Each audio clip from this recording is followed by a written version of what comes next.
Hello नमस्कार दोस्तों, education classes में आपका हार्दिक स्वागत है। पिछली वीडियो में मैंने आपको लोक सेवा आयोग के बारे में जानकारी दी थी। आज आपके लिए मैं लेकर आया हूँ राजस्थान मानवाधिकार आयोग के बारे में। दोस्तों, इसके बारे में मैं आपको संपूर्ण जानकारी दूंगा इस वीडियो के माध्यम से।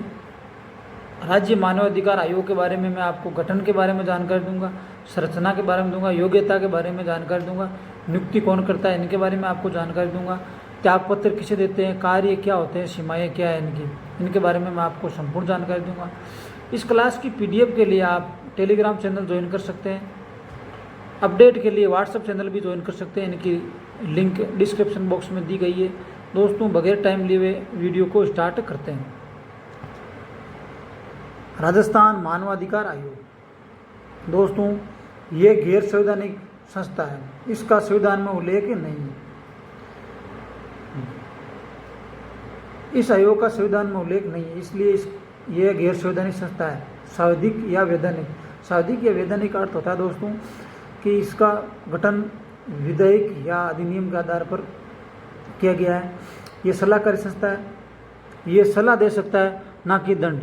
अगर मानवाधिकार का हनन या उल्लंघन होता है तो ये सलाह दे सकता है, दंड नहीं दे सकता। दंड के लिए ये सिफारिश जरूर कर सकता है, बल्कि ये दंड नहीं दे सकता। दोस्तों, केंद्र में मानवाधिकार आयोग के लिए एक अधिनियम पारित किया गया। इस आधार पर इसका गठन हुआ। राष्ट्र मानव अधिकार संरक्षण अधिनियम 1993 के तहत केंद्र में मानवाधिकार आयोग के लिए यह अधिनियम पारित किया गया 1993 में। इस अधिनियम में कुल अध्याय 8 थे और 43 धाराएं थी।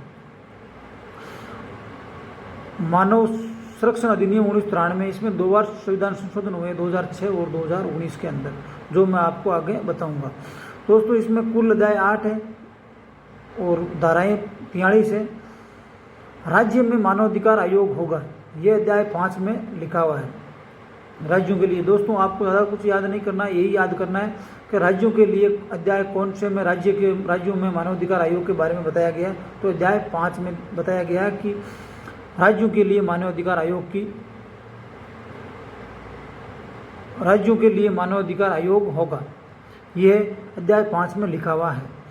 और अध्याय 5 में धारा 21 से लेकर 29 तक है। दोस्तों, आपको अध्याय कुल 8 याद करना है, धारा याद करनी है। और राज्यों के लिए कौन सा अध्याय में राज्यों के लिए लिखा हुआ है, तो राज्यों के लिए 5वें अध्याय में लिखा हुआ है कि राज्यों के लिए मानवाधिकार आयोग होगा।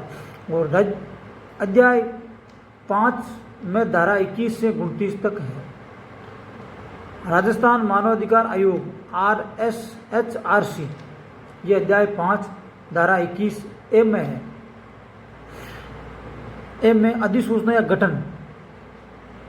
आपको दोस्तों यही याद रखना है कि अध्याय 5 धारा 21A में अधिसूचना या गठन के बारे में बताया हुआ है। और राजस्थान में मानवाधिकार आयोग का गठन हुआ था 18 जनवरी 1999 को। दोस्तों, आपको यही डेट याद रखना है। और कार्यशील या कार्य कब करने लगा था? 23 मार्च 2000 ईस्वी को ये कार्य करने लगा था। इसका मुख्यालय जयपुर में। संरचना, गठन के समय इसमें एक अध्यक्ष होता था और 4 सदस्य होते थे, जबकि 2006 में आपको मैंने बताया था कि 2 बार संविधान संशोधन हुए थे, 2006 और 2019 में। 2006 में संविधान संशोधन हुआ, जिसके बाद संशोधन के बाद एक अध्यक्ष होता है और 2 सदस्य होते हैं, जबकि पहले शुरू में एक अध्यक्ष और 4 सदस्य होते थे। और संशोधन 2006 के बाद में इसमें एक अध्यक्ष और 2 सदस्य होते हैं।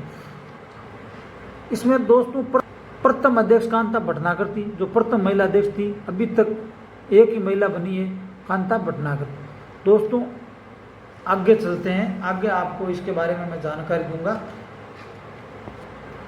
दोस्तों, मैंने आपको बताया प्रथम अध्यक्ष कौन था और स्थापना कब हुई थी। अब आपको मैं बताऊंगा वर्तमान अध्यक्ष कौन है। गंगाराम मूलचंदानी वर्तमान में अध्यक्ष है। ये दोस्तों कब बने थे? 27 जून 2024 को बने थे। दोस्तों, ऐसे भी पूछा जाता है कि दिसंबर 2024 में अध्यक्ष कौन थे, या ऐसे भी पूछ सकते हैं मई 2025 तक अध्यक्ष कौन थे। तो दोस्तों, आपको ये याद रखना है कि गंगाराम मूलचंदानी ये 27 जून 2024 से वर्तमान तक हैं। दोस्तों वर्तमान में सदस्य 2 हैं, अशोक कुमार गुप्ता और रामचंद्र सिंह झाला।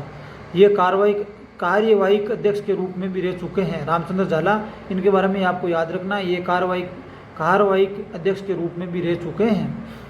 दोस्तों इनकी योग्यता के बारे में बात करते हैं। योग्यता के बारे में दोस्तों, अध्यक्ष और सदस्य। अध्यक्ष की योग्यता होती है उच्च न्यायालय का सेनावर्ती, मुख्य न्यायाधीश अथवा अन्य न्यायाधीश। दोस्तों पहले जब ये बना था उस समय उच्च न्यायालय का सेनावर्ती मुख्य न्यायाधीश ही अध्यक्ष बनता था, जबकि आपको मैंने बताया था संविधान संशोधन 2 हुए थे 2006 और 2019 में। 2006 में आपको बताया था उसमें एक अध्यक्ष और 2 सदस्य कर दिए गए थे, जबकि पहले सदस्य थे 1 अध्यक्ष और 4 सदस्य थे, कम कर दिए गए थे सदस्य। और 2019 में संशोधन हुआ, इसमें यह जोड़ा गया कि पहले उच्च न्यायालय का मुख्य न्यायाधीश ही अध्यक्ष बनता था, जबकि संविधान संशोधन 2019 के बाद अन्य न्यायाधीश भी अध्यक्ष बन सकते हैं। और सदस्यों के लिए योग्यता होती है, एक सदस्य मानवाधिकार का विशेषज्ञ होना चाहिए, मानवाधिकार का विशेषज्ञ होना चाहिए। एक सदस्य हाईकोर्ट या जिला न्यायालय का सेवारत या सेनावर्ती न्यायाधीश, जो कार्यरत या सेनावर्ती न्यायाधीश भी सदस्य बन सकता है। और एक सदस्य जो मानवाधिकार का विशेषज्ञ हो, जिसको मानवाधिकार आयोग के बारे में संपूर्ण जानकारी हो, वही सदस्य बन सकता है। हम दोस्तों नियुक्ति के बारे में करेंगे। नियुक्ति धारा 22 में और धारा 21 में आपने पढ़ा था गठन के बारे में, और धारा 22 में है नियुक्ति के बारे में। नियुक्ति राज्यपाल समिति की सिफारिश पर करते हैं। समिति में 4 सदस्य होते हैं दोस्तों। आपको दोस्तों ये 4 सदस्य याद रखने हैं। एक तो होता है अध्यक्ष, जो अध्यक्ष होता है मुख्यमंत्री। एक होता है विधानसभा अध्यक्ष। एक होता है विधानसभा का प्रतिपक्ष नेता। एक होता है राज्य गृह मंत्री। दोस्तों ये थोड़ा लाइट कलर में है, आपको दिख नहीं रहा होगा, तो दोस्तों मैं बता दूं आपको। एक होता है अध्यक्ष मुख्यमंत्री और विधानसभा अध्यक्ष और विधानसभा प्रतिपक्ष नेता और राज्य गृह मंत्री। ये 4 सदस्य होते हैं समिति के अंदर। इनकी सिफारिश के आधार पर राज्यपाल इनकी नियुक्ति करता है। दोस्तों धारा 22 में ओनली नियुक्ति के बारे में ही दिया हुआ है, और नियुक्ति 4 सदस्यों की समिति के आधार पर की जाती है। इसमें आपको मैंने बता दिया अध्यक्ष कौन होता है, मुख्यमंत्री होता है, विधानसभा का अध्यक्ष और विधानसभा प्रतिपक्ष का नेता और राज्य गृह मंत्री। और धारा 23 के अंदर है त्यागपत्र। त्यागपत्र ये राज्यपाल को देते हैं। और पद से इनको राष्ट्रपति हटा सकता है। किस के आधार पर हटा सकता है? दिवालिया या कदाचार या असमर्थना या लाभ का पद धारण करना। लाभ का पद मतलब सरकारी पोस्ट पर कार्यरत होना, इसका आधार पर भी अपन राष्ट्रपति इसे हटा सकते हैं। इनकी धारा 23 में त्यागपत्र लिए त्यागपत्र राज्यपाल को दे सकते हैं, और हटाना इसे राष्ट्रपति हटा सकते हैं। आधार होते हैं 4: दिवालियापन, कदाचार, असमर्थना और लाभ का पद धारण करना।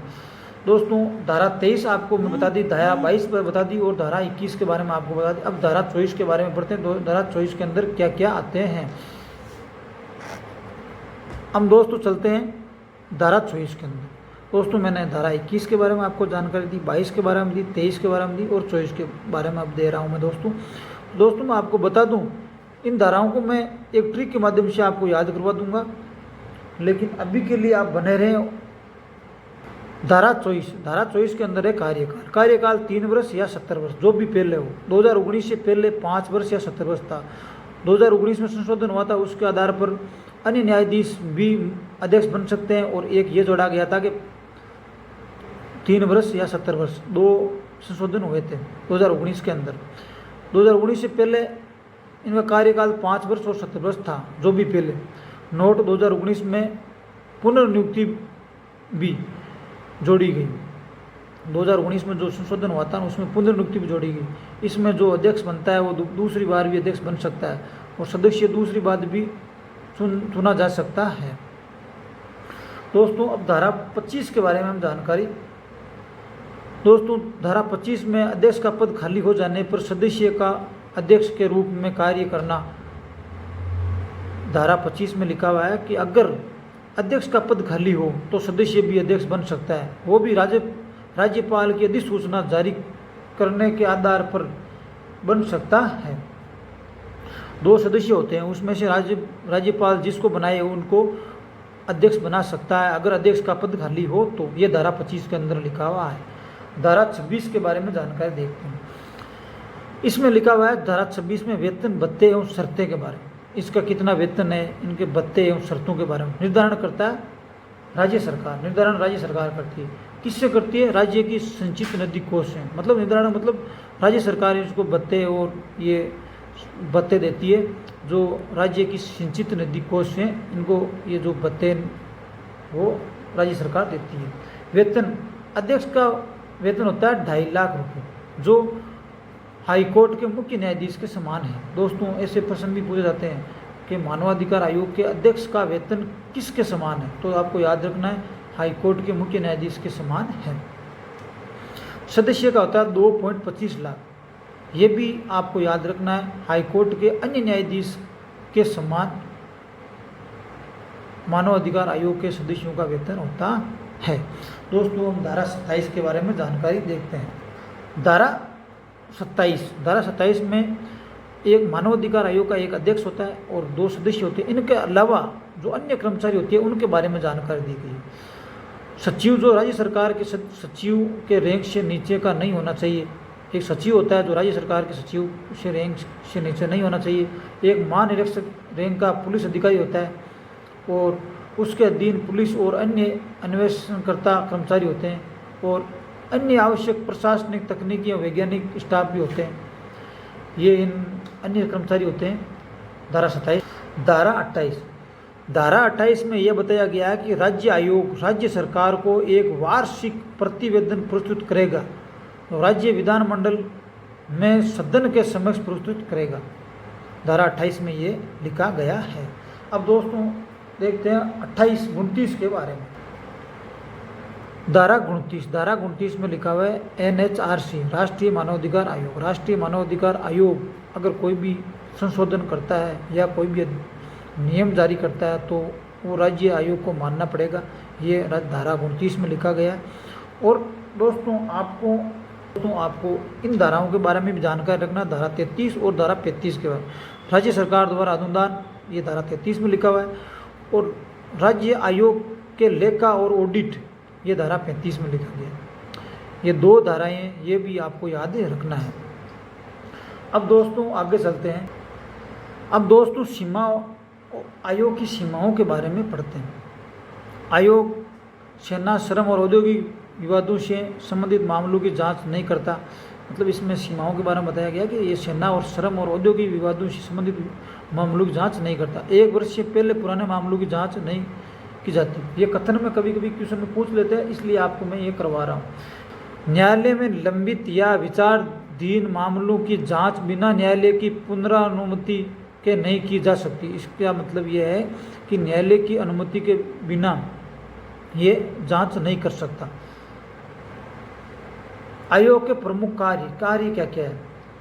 मानव अधिकारों उल्लंघन की जांच करना। अगर मानव अधिकार आयोग का हनन या उल्लंघन होता है तो उसकी जांच करना। न्यायालय कार्यवाही में हस्तक्षेप करना। न्यायालयों के कार्यों में हस्तक्षेप मतलब न्यायालयों के कार्यों में ये सहयोग करना।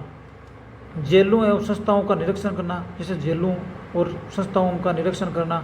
जेलों में अगर मानव अधिकार का हनन या उल्लंघन होता है तो उनके लिए ये सलाहकारी संस्था, आपको मैंने बताया था, ये सलाह देती है और न्याय के लिए हाई कोर्ट से सिफारिश भी करती है। मानवाधिकार, शिक्षा में जागरूकता, ये इनके प्रमुख कार्य हैं। दोस्तों आपको मैंने बताया था कि आपको मैं 21 से लेकर 29 तक धारा याद करने की आपको मैं ट्रिक बताऊंगा। तो दोस्तों अब आपको मैं ये वो ट्रिक बताऊंगा। अब दोस्तों आपको यही याद रखना है कि गणित्या नाम की कोई लड़की है जो कार्य का निर्वहन वेतन लेकर करती है। अधिकारियों की रिपोर्ट NHRC को सौंपती है। दोस्तों यही याद रखना है, गणित्या नाम की कोई लड़की है, वो कार्य का निर्वहन वेतन लेकर करती है। अधिकारी की रिपोर्ट NHRC को सौंपती है। गणित्या का अर्थ हो गया, गे का अर्थ हो गया गठन धारा 21 में। निक का अर्थ हो गया नियुक्ति 22 में। और त्याग का मतलब त्याग पत्र 23 में, कार्य मतलब कार्यकाल 24 में, निर्वहन मतलब 25 में। निर्वहन मतलब आपको निर्वहन के बारे में निर्वहन का मतलब आपको मैंने बताया था। अगर अध्यक्ष का पद खाली होने पर अन्य सदस्य भी अध्यक्ष बन सकते हैं। ये निर्वहन 25 धारा 25 में लिखा गया है। वेतन का धारा 26 में लिखा गया। अधिकारी मतलब धारा 27 में लिखा गया। अधिकारी अर्थ है कि राज्य मानवाधिकार आयोग की धारा 27 के अंदर ये लिखा गया है कि एक अध्यक्ष और 2 सदस्य के अलावा भी इनमें अन्य सदस्य भी होते हैं, अन्य अधिकारी भी होते हैं। धारा 27 में लिखा है। रिपोर्ट धारा 28 में ये लिखा गया है कि राज्य सरकार को राज्य मानवाधिकार आयोग एक रिपोर्ट पेश करेगा, वार्षिक रिपोर्ट पेश करेगा। और धारा 29 में लिखा गया है कि NHRC राष्ट्रीय मानवाधिकार आयोग के अधीन कार्य करेगा। धारा 29 के अंदर लिखा गया है। दोस्तों, आपको ये वीडियो अच्छा लगा तो लाइक, शेयर और कमेंट करना ना भूलें। दोस्तों, इसकी PDF आपको टेलीग्राम चैनल पर मिल जाएगी। दोस्तों, अगर वीडियो अच्छा लगा है तो लाइक करना ना भूलें और कमेंट ज़रूर करें दोस्तों, और शेयर भी करें। दोस्तों आज के लिए इतना ही। धन्यवाद दोस्तों। Thank you. जय हिंद।